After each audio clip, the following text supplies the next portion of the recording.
প্রতি রাতে আমার স্বামী নিঃশব্দে আমার কিশোরী কন্যার কক্ষে প্রবেশ করত। আমার চোখে ফাঁকি দিয়ে সে যে আমার শোবার ঘর ছেড়ে মেয়ের ঘরে যেত তা আমি ঠিকই টের পেতাম। আমার মনে এই প্রশ্নটা ঘুরপাক খেত যে কি এমন কারণ থাকতে পারে যার জন্য আমার স্বামী প্রতিদিন গভীর রাতে আমার মেয়ের ঘরে যায়। এই সন্দেহের বশবর্তী হয়েই একদিন আমি তার পিছু নেওয়ার সিদ্ধান্ত নিই, এটা জানার জন্য যে সে আমার তরুণী কন্যার ঘরে গিয়ে এমন কি করে। সেদিন রাতেও যথারীতি আমার স্বামী মেয়ের ঘরের দিকে পা বাড়াতে মনের ভেতরে সন্দেহ দূর করার জন্য আমিও তার পিছু নিলাম। মেয়ের ঘরের দরজার কাছে পৌঁছে উঁকি দিতেই ভেতরের যা দৃশ্য দেখলাম তাতে আমার মাথায় যেন আকাশ ভেঙে পড়ল। আমার স্বামী আমার মেয়ের সাথেই ছিল। আসলে আমাদের বিয়ের মাত্র 1 মাস যেতে না যেতেই আমার স্বামী বলতে শুরু করেছিল যে আমি নাকি তাকে অতিরিক্ত সন্দেহ করি, কিন্তু আমি যা স্বচক্ষে দেখতাম কেবল সেটারই প্রতিবাদ করতাম। যেমন সেদিন সকালেই আমি ঘুম থেকে উঠে ঘরের বাইরে এসে দেখি আমাদের বাড়ির পরিচারিকা আমার স্বামীকে বেশ অন্তরঙ্গভাবে চা দিচ্ছে। ওই পরিচারিকার আমার স্বামীর প্রতি এমন মিষ্টি ব্যবহার দেখে আমার সারা শরীর জ্বলে গিয়েছিল। আমি তখন নিজের ক্রোধ সংবরণ করতে না পেরে তাকে স্পষ্ট বলেছিলাম, তোমার দায়িত্ব হলো বাড়ির রান্না ও অন্যান্য কাজ সঠিকভাবে করা, আমার স্বামীকে খাবার দেওয়ার দায়িত্বটা আমার। তোমার এত দরদ দেখিয়ে তাকে খাবার দেওয়ার কি প্রয়োজন? আমি তোমাদের মতো কাজের মেয়েদের মতলব ভালোই বুঝি, তাই আজ থেকে তোমাকে আর এ বাড়িতে কাজ করতে হবে না। আমার বাড়ির কাজ আমি নিজেই সামলে নিতে পারবো, সুতরাং কাল থেকে তোমার আর আসার কোনো দরকার নেই। সেদিন পরিচারিকাটি আমার পায়ে ধরে অনেক অনুনয় বিনয় করেছিল যাতে আমি তাকে কাজ থেকে তাড়িয়ে না দিই, কিন্তু আমি তার কোনো কথাই শুনিনি। সেদিন আমার স্বামী রোহান আমাকে বলেছিল, অনন্যা, তুমি এসব কি শুরু করেছো? সামান্য বিষয়েও তুমি সন্দেহ করতে শুরু করেছো। ওই পরিচারিকাকে কাজ থেকে ছাড়িয়ে দেওয়ার কি দরকার ছিল? আমি তো তোমার সুবিধার জন্যই তাকে রেখেছিলাম। তুমি যদি এভাবেই আমাকে প্রত্যেক ব্যাপারে সন্দেহ করতে থাকো তাহলে তোমার সাথে জীবন কাটানো সত্যিই কঠিন হয়ে পড়বে। এমন নয় যে রোহান আমাকে ভালোবাসতো না, সে আমাকে খুবই ভালোবাসতো, কিন্তু অন্য যে কোনো নারীর প্রতি তার এই নম্র আচরণ আমার একদমই পছন্দ ছিল না। আপনাদের আসলে আমার জীবনের একটা বড় সত্য এখনো বলা হয়নি, আর সেটা হলো রোহান আমার দ্বিতীয় স্বামী। আমার প্রথম স্বামী আমার মেয়ের জন্মের 1 বছর পরেই আমাকে আর আমার সন্তানকে কিচ্ছু না জানিয়ে একদিন হঠাৎ করে বাড়ি ছেড়ে উধাও হয়ে যায়। সে চলে যাওয়ার পর আমি একাই আমার মেয়েকে অনেক কষ্টে বড় করে তুলেছি।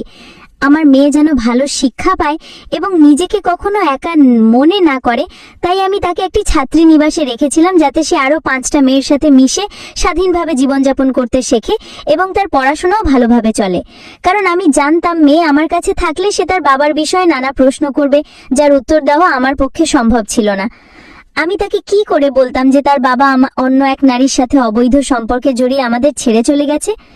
এই ভয়ের কারণেই আমার মেয়ে একটু বড় হতেই আমি তাকে ছাত্রী নিবাসে পাঠিয়ে দিই এবং তাকে কখনোই জানতে দিইনি যে তার বাবা আমাদের দুজনকেই প্রতারণা করেছিল।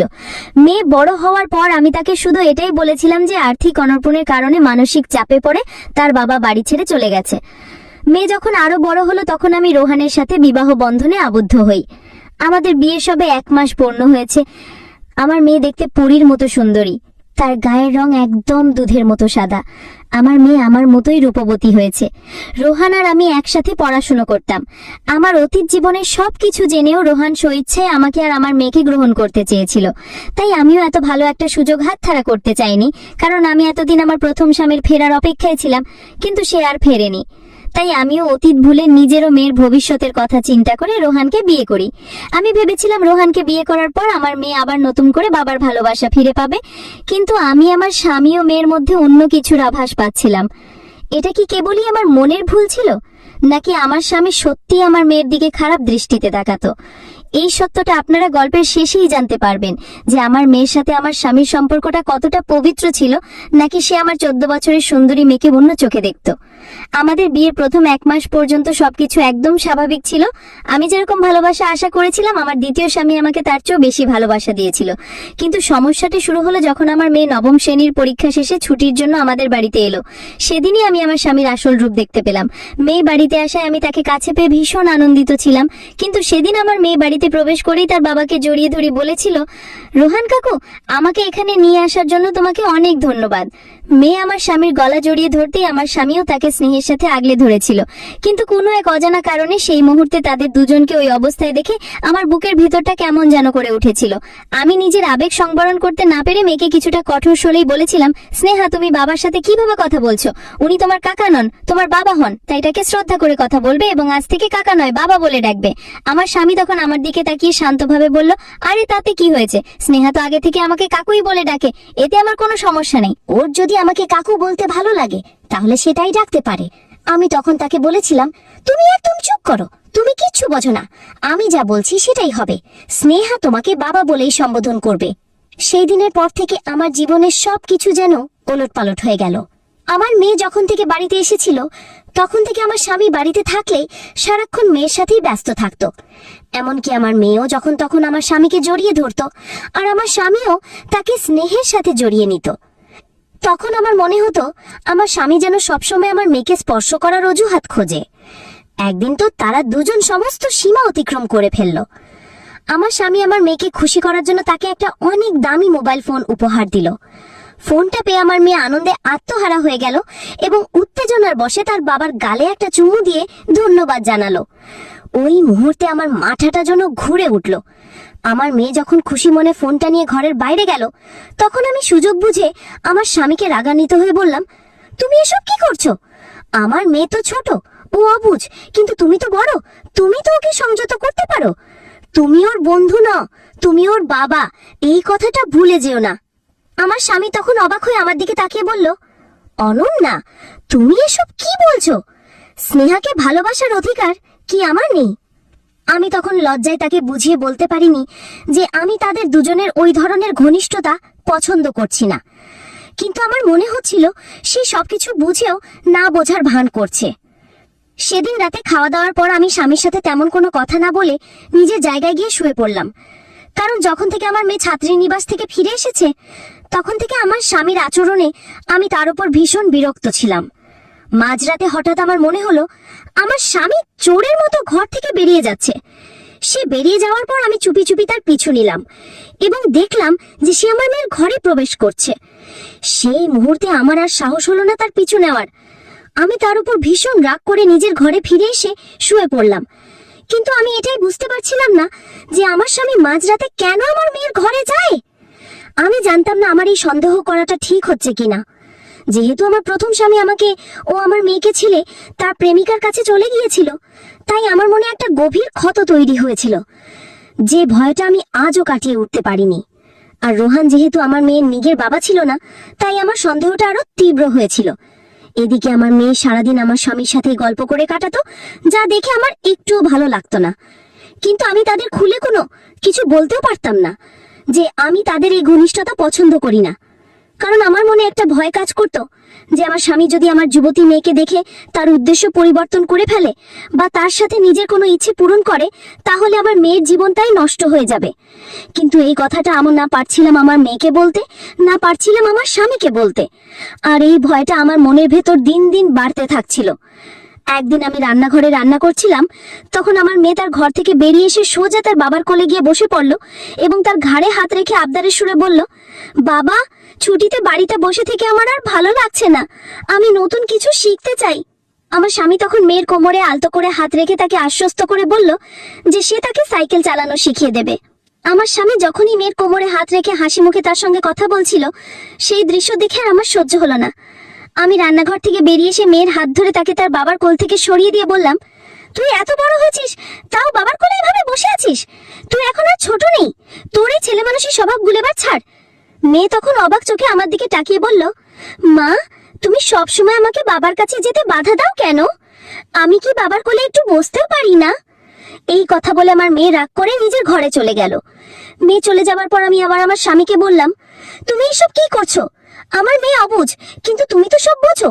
আমি বারবার তোমাকে বলছি তুমি আমার মেয়ের সাথে একটু দূরত্ব বজায় রেখে চলো। আমার স্বামী তখন সোফা থেকে উঠে দাঁড়িয়ে বলল, অনন্যা, তোমার কি মাথা খারাপ হয়ে গেছে? তুমি এসব কি আবল তাবল বলছো? ও শুধু তোমার মেয়ে নয়, ও আমারও মেয়ে। আমি চাই না আমার ভালোবাসায় কোনো কমতি থাকুক, যাতে তোমার মেয়ে এটা ভাবে যে আমি তার সৎ বাবা। আমার স্বামী সেদিন রেগে গিয়ে আমার সাথে আর কোনো কথা না বলে বাইরে চলে গেল। আমি তখন নিশ্চিত হয়ে গেলাম যে তার উদ্দেশ্য ভালো নয়, সে ভালো মানুষ সাজার অভিনয় করছে। সে আমার মেয়েকে দামি উপহার দিয়ে তার কাছাকাছি যাওয়ার চেষ্টা করছে। এগুলো সবই ছিল আমার মনের ধারণা। কিন্তু যেদিন আমি নিজের চোখে সত্যিটা দেখলাম, সেদিন আমার পায়ের তলার মাটি সরে গিয়েছিল।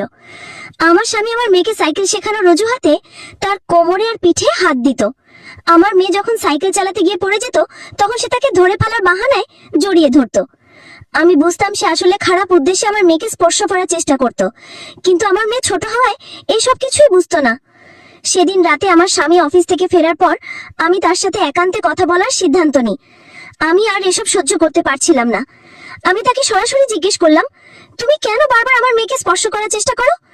আমি জানি তোমার নজর তরুণী মেয়েদের দিকেই থাকে, আর আমার মেয়েও দেখতে অনেক সুন্দরী, তাই আমার মনে হয় তুমি তাকে খারাপভাবে ছোঁয়ার চেষ্টা করো। আমি সব মতলব বুঝতে পারি।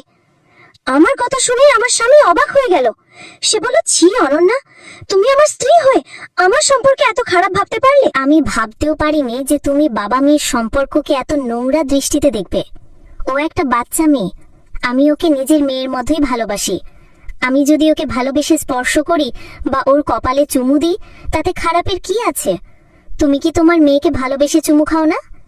তাহলে আমি আমার মেয়েকে একটু আদর করলে দোষ কোথায়?